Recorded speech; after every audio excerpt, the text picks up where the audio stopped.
Thanks for staying with us. We're in Wichita and at the office of Congressman Mike Pompeo. And Mike, again, thanks for joining us this morning. Again, you're on re-election and so a lot going on. So I appreciate you taking the time out to spend with us.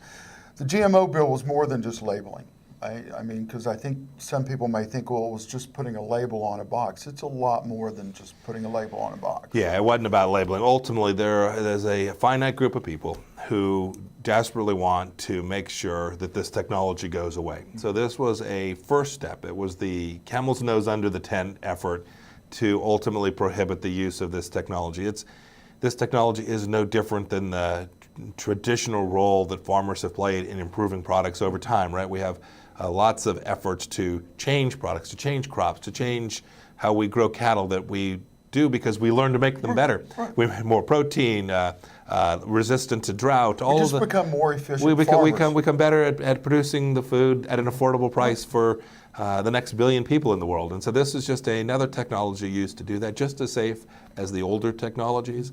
And incredibly important. Yeah, this wasn't just about putting a few words on a label of a product for food. If it had been, I wouldn't have spent 2.5 years working on it. It was much more important than that. Well, and not only that, I think people forget how much time and effort goes into creating seed for farmers and the cost of seed. I think people who do not farm do not realize what it costs to grow food. I hear this all the time when I'm out traveling in the district and talking to folks who do this for a living.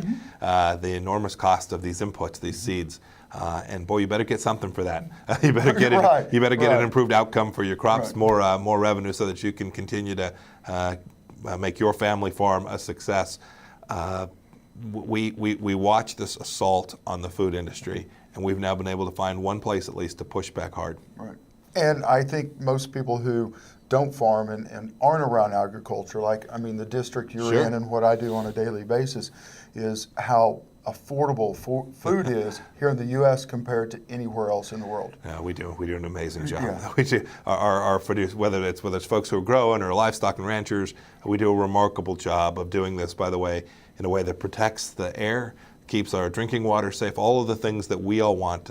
Our Kansas farmers are incredible stewards of their land and their resources, and I think they are grossly underappreciated around the country.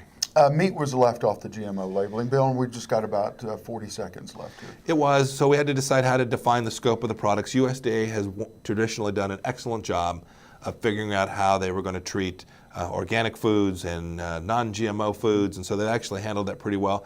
It made sense in this legislation.